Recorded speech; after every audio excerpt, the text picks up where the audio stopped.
Chers apprenants, aujourd'hui nous allons faire une séance qui figure dans le parcours niveau 3e année collège collégial.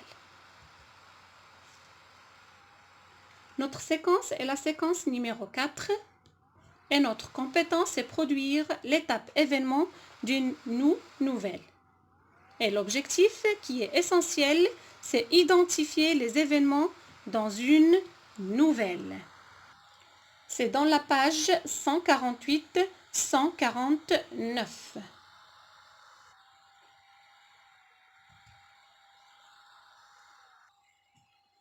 La première chose à savoir, c'est qu'est-ce qu'une nouvelle réaliste?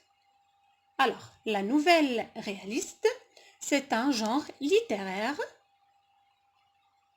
Ces personnages sont peu nombreux.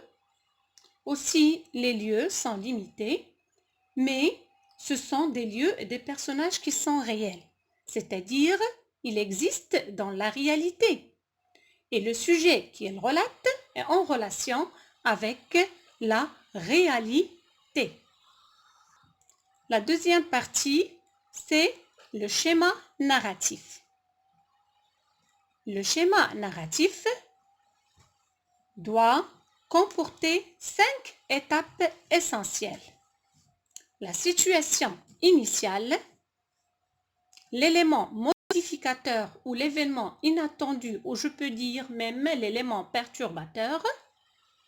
Il y a les péripéties, le dénouement et la situation finale. Après, la biographie de l'auteur. Qui est cet auteur-là? C'est Guy de Maupassant. C'est un écrivain français. Il est né en 1850 et meurt en 1893.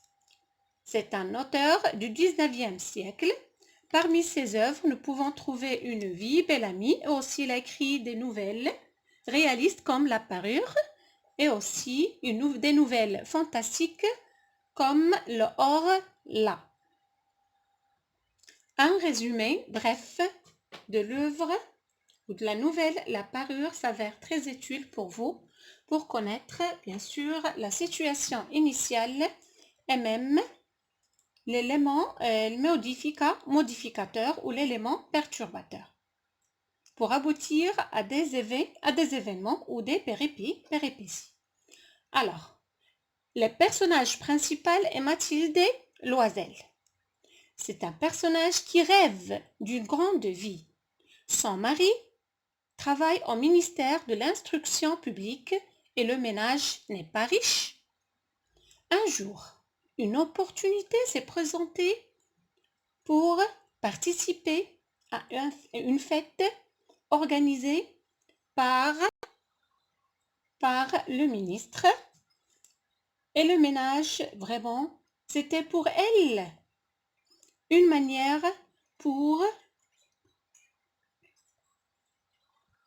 sortir de son monde étroit. Monsieur Loisel accepte de dépenser toutes ses économies pour que sa femme achète une tenue adéquate. Celle-ci veut encore un bijou pour ne pas sembler pauvre au milieu de ces dames élégantes de la haute société. Son amie, Madame Forestier, une amie d'enfance, lui prête une rivière de diamants. Ainsi paraît, Madame Loisel obtint un vif succès et se baigne dans un océan de bonheur. Le soir venu, en rentrant chez elle, elle perd le bijou. Son mari le cherche en vain pour le remplacer avant d'être accusé de vol. Le couple emprunte beaucoup d'argent et achète une autre rivière de diamants. Madame Forestier ne s'aperçoit de rien. Dès lors, les Loisel s'infligent les pires privations pour rembourser les créanciers. Mathilde est devenue une véritable femme du peuple. lorsqu'elle rencontre à nouveau Madame Forestier 10 ans plus tard. Quand elle s'est fait reconnaître, elle lui explique la perte du bijou et parle des dettes qui viennent enfin d'être remboursées. Madame Forestier, très émue, avoue à son ancienne amie que la rivière de diamants était une fosse. Et c'est la chute. Après une lecture silencieuse du texte de la page 148, toujours 149, une étude de l'image. L'illustration qui accompagne le texte. Vous voyez qu'il y a une parure. D'après vous, de quoi parlera le texte? Peut-être il va parler de cette parure. C'est ça l'hypothèse qu'on va essayer de voir en lisant le texte.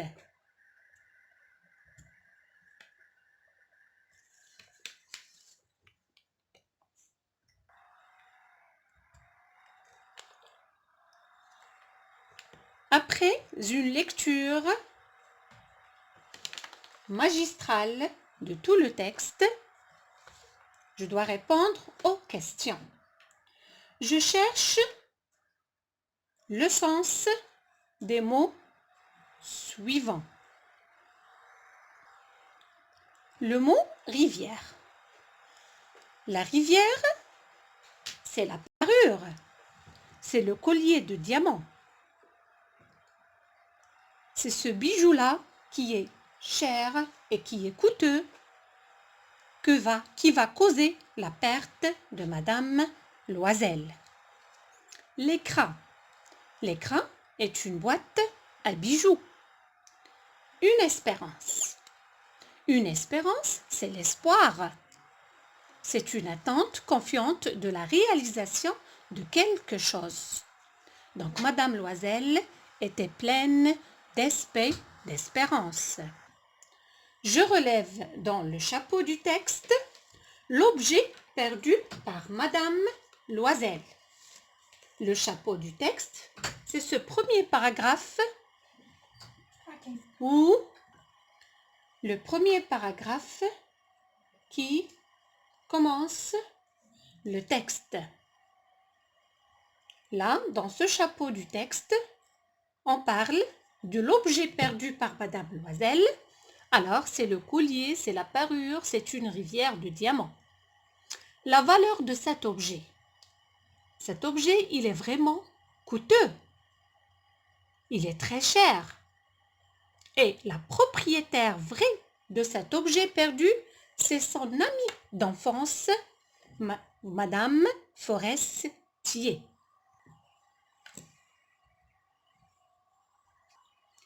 Qui sont les personnages? Les personnages en présence dans le texte, c'est le couple Loisel. Donc nous avons Madame Loisel et Monsieur Loisel.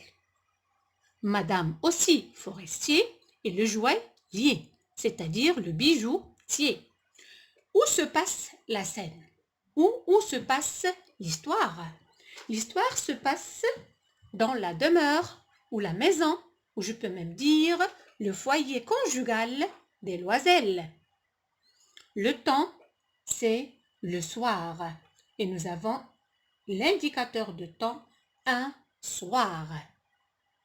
Quel est l'état psychologique dans lequel étaient les Loisel? Elles étaient vraiment perturbées à cause de la perte de la parure. Je dois relever les mots qui montrent l'état de Monsieur et Madame Loisel. Donc, je dois relever tout le champ lexical de la perturbation. Alors, là, nous avons Monsieur Loisel, il était éperdu. Et tous les Loisel, tous les deux, ils étaient atterrés. La figure creusée de Monsieur Loisel, elle avait même la figure pâlie. Pour Madame Loisel, une fois qu'elle s'est aperçue de la perte, de sa parure, elle poussa un cri. Elle était affolée. Elles étaient atterrées, abattues, même sans force et sans feu, sans pensée. Et elle était dans un état d'effarement.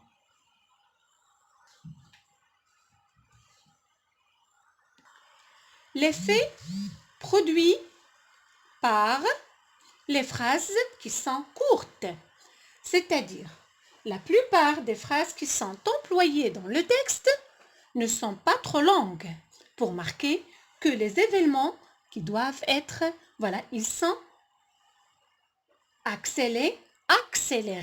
On a une rapidité des événements. Les événements qui sont vécus par M. Loisel lors de la recherche de la rivière. Alors là, nous parlons des péripéties. Premièrement, elle a refait tout le trajet, mais en vain. Ils se rend à la préfecture de police et même aux journaux, et aussi en vain. Et elle retourne à son foyer conjugal sans rien trouver. Après, elle se rend en compagnie de son épouse, c'est le joaillier, avec les crins à la main. Dans l'exercice numéro 8, quelles sont les informations fournies par le dialogue? Donc, dans ce texte-là, nous avons un dialogue qui est inséré dans un texte narratif qui va nous parler de la perte du collier, le désespoir du couple au sujet du trouvaille du collier, et même ils ont choisi une solution, c'est mentir pour calmer la propriétaire et même acheter une nouvelle parure. Les phrases qui annoncent une situation de crise, vraiment, ils étaient perturbés, il y avait de la perturbation. Je peux citer par exemple « Je n'ai rien trouvé ». C'est la déclaration de M. Loisel. Quoi? Comment? Dans le même état d'effarement, et il existe vraiment d'autres phrases dans le texte. La phrase qui annonce la solution, c'est la dernière phrase dans tout le texte. Ils prirent, ça commence avec « ils prirent », c'est le verbe prendre passé simple. Le lendemain, la boîte qu'il avait renfermée, ils se rendirent chez le joaillier, dont le nom se trouvait dedans. J'espère que vous avez compris le texte et vous devez lire individuellement et d'une manière expressive.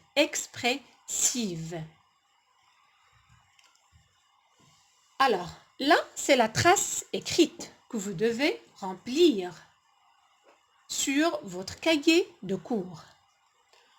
Qui est l'auteur de ce texte? C'est Gay de Maupassant. La source du texte, c'est la parure. Le siècle 19e siècle, l'auteur ou narrateur, il est un narrateur. Et sa focalisation, il est omniscient. Parce qu'il sait tout sur les personnages, leurs sentiments, leur état d'âme. Et si de quoi ils pensent. Le genre du texte, c'est une nouvelle. Le sous-genre du texte est une nouvelle réaliste. Les personnages principaux, donc nous avons, comme on a fait dans les exercices, c'est le couple Loisel et le joaillier. La partie du schéma narratif qu'on a dans le texte, c'est la partie où il y a les péripéties. L'événement important, c'est la perte du bijou. L'objet perdu, une parure ou une rivière de diamants. L'occasion, lors d'un bal. Les péripéties, alors là, c'est une question qu'on a déjà fait dans les exercices. Et ce qu'il faut encore marquer sur est bien retenir qu'est-ce que les péripéties dans une nouvelle. Dans un schéma narratif, les péripéties constituent le déroulement. C'est la suite des actions et représente toutes les actions entreprises par le héros. Le héros, est le personnage principal pour ramener à une situation d'équilibre. C'est-à-dire, c'est cette phase-là qui est entre l'élément perturbateur et le dénouement. La dernière péripétie d'une histoire est celle qui règle le problème et qui constitue le dénouement. Ce qu'il faut aussi retenir, c'est que dans les péripéties, les verbes doivent être conjugués au passé simple et l'emploi des verbes d'action ou de mouvement. Et aussi, on doit insérer des dialogues et même des passages descriptifs.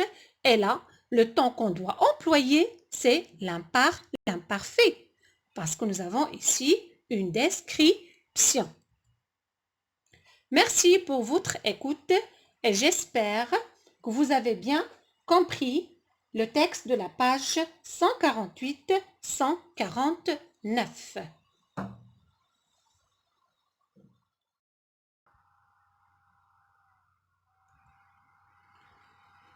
Chers apprenants, aujourd'hui nous allons faire une séance qui figure dans le parcours niveau 3e année collège collégial.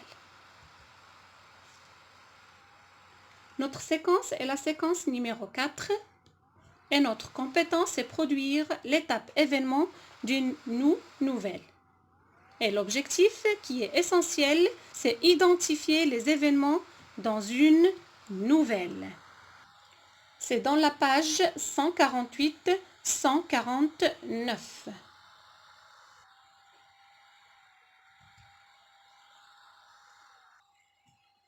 La première chose à savoir, c'est qu'est-ce qu'une nouvelle réaliste? Alors, la nouvelle réaliste, c'est un genre littéraire. Ces personnages sont peu nombreux. Aussi, les lieux sont limités, mais ce sont des lieux et des personnages qui sont réels.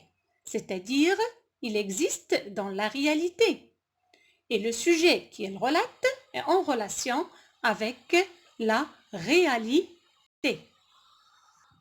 La deuxième partie, c'est le schéma narratif.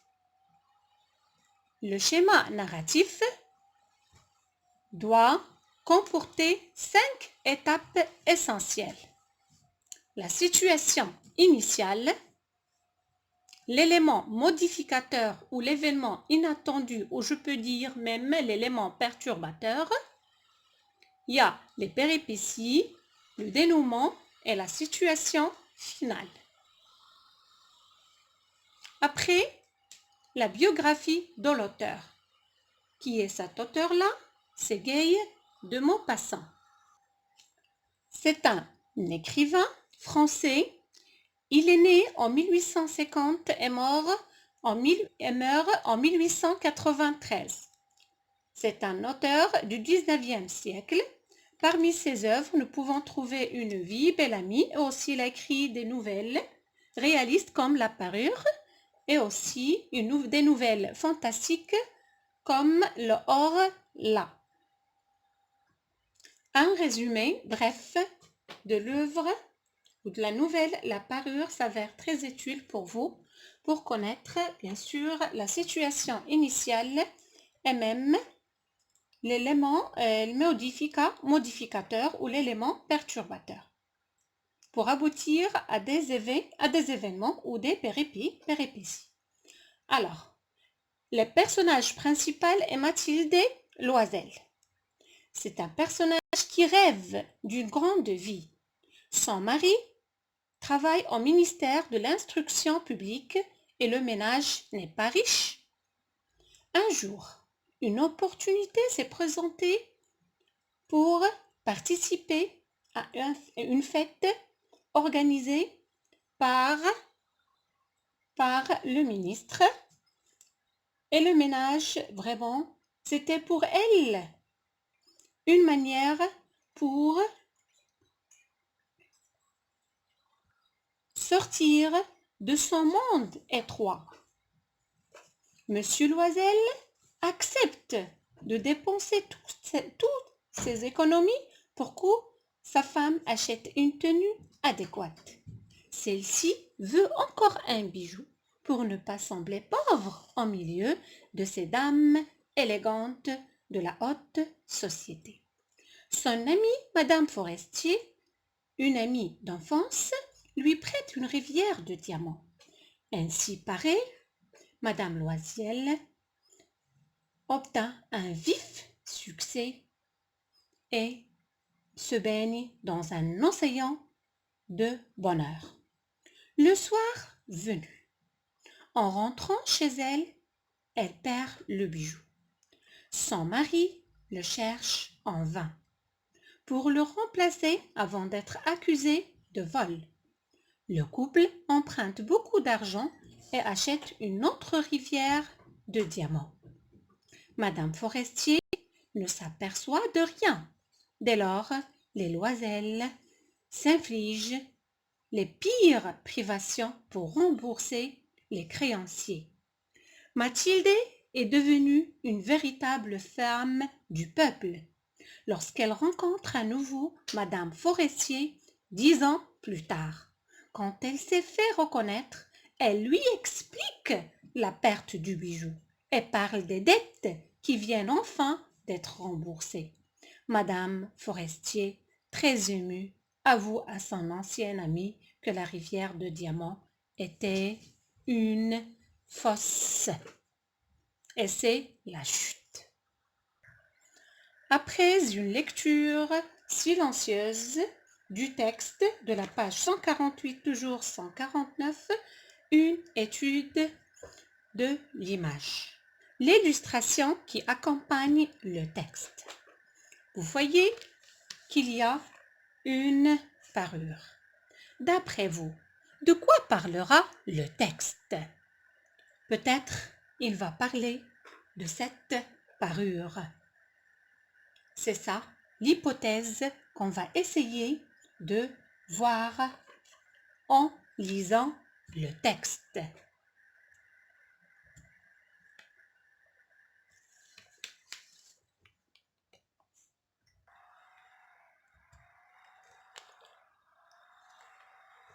Après une lecture magistrale de tout le texte, je dois répondre aux questions. Je cherche le sens des mots suivants. Le mot rivière. La rivière, c'est la parure, c'est le collier de diamants. C'est ce bijou-là qui est cher et qui est coûteux qui va causer la perte de Madame Loisel. L'écran. L'écran est une boîte à bijoux. Une espérance. Une espérance, c'est l'espoir. C'est une attente confiante de la réalisation de quelque chose. Donc Madame Loisel était pleine d'espérance. Je relève dans le chapeau du texte l'objet perdu par Madame Loisel. Le chapeau du texte, c'est ce premier paragraphe où le premier paragraphe qui commence le texte. Là, dans ce chapeau du texte, on parle de l'objet perdu par Madame Loisel. Alors, c'est le collier, c'est la parure, c'est une rivière de diamants.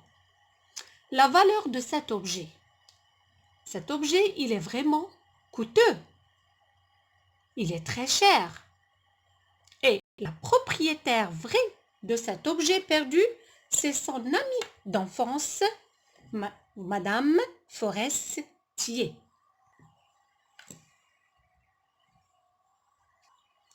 Qui sont les personnages?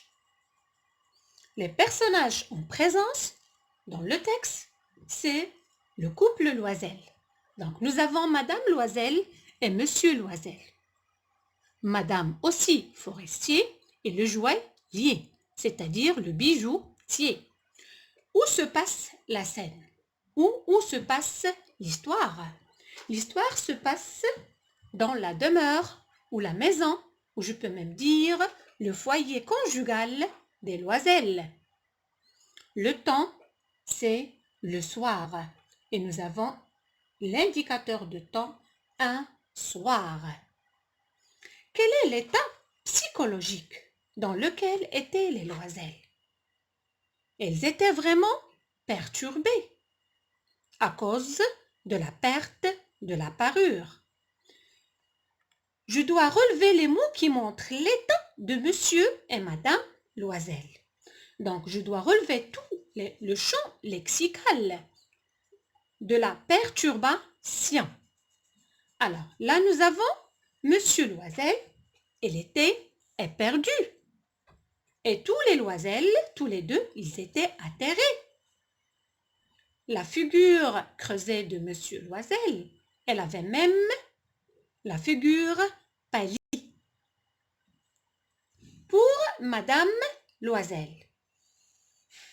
une fois qu'elle s'est aperçue de la perte de sa parure, elle poussa un cri. Elle était affolée. Elles étaient atterrées, abattues, même sans force et sans feu, sans pensée. Et elle était dans un état d'effarement.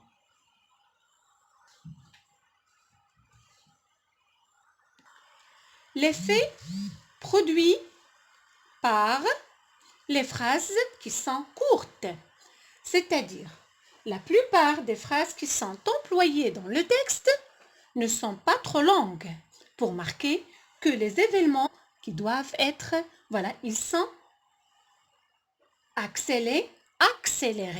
On a une rapidité des événements. Les événements qui sont vécus par Monsieur Loisel lors de la recherche de la rivière. Alors là, nous parlons des péripéties. Premièrement, elle a refait tout le trajet, mais en vain. Ils se rend à la préfecture de police et même aux journaux, et aussi en vain. Et elle retourne à son foyer conjugal sans rien trouver. Après, elle se rend en compagnie de son épouse, c'est le joaillier, avec les crins à la main. Dans l'exercice numéro 8, quelles sont les informations fournies par le dialogue? Donc, dans ce texte-là, nous avons un dialogue qui est inséré dans un texte narratif qui va nous parler de la perte du collier, le désespoir du couple au sujet du trouvaille du collier, et même ils ont choisi une solution, c'est mentir pour calmer la propriétaire et voilà, et même acheter une nouvelle parure. Les phrases qui annoncent une situation de crise, vraiment, ils étaient perturbés, il y avait de la perturbation. Je peux citer par exemple « Je n'ai rien trouvé ». C'est la déclaration de Monsieur Loisel. Quoi? Comment? Dans le même état d'effarement, et il existe vraiment d'autres phrases dans le texte. La phrase qui annonce la solution, c'est la dernière phrase dans tout le texte. Ils prirent, ça commence avec « ils prirent », c'est le verbe prendre passé simple. Le lendemain, la boîte qu'ils avaient renfermée, ils se rendirent chez le joaillier, dont le nom se trouvait dedans.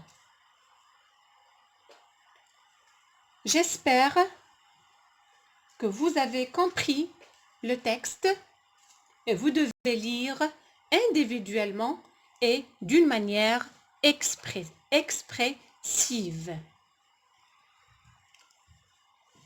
Alors, là, c'est la trace écrite que vous devez remplir sur votre cahier de cours. Qui est l'auteur de ce texte? C'est Gay de Maupassant. La source du texte, c'est la parure. Le siècle, 19e siècle. L'auteur ou narrateur, il est un narrateur. Et sa focalisation, il est omniscient. Parce qu'il sait tout sur, sur les personnages, leurs sentiments, leur état d'âme. Et si de quoi il pense. Le genre du texte, c'est une nouvelle. Le sous-genre du texte est une nouvelle réaliste.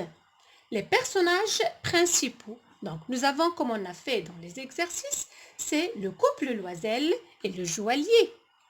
La partie du schéma narratif qu'on a dans le texte, c'est la partie où il y a les péripéties. L'événement important, c'est la perte du bijou. L'objet perdu, une parure ou une rivière de diamants.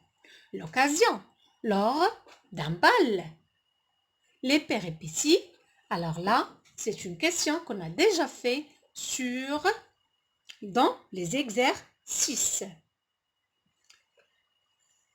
Et ce qu'il faut encore marquer et bien retenir, qu'est-ce que les péripéties dans une nouvelle? Dans un schéma narratif, les péripéties constituent le déroulement. C'est la suite des actions et représente toutes les actions entreprises par le héros. Le héros est le personnage principal pour amener à une situation d'équilibre.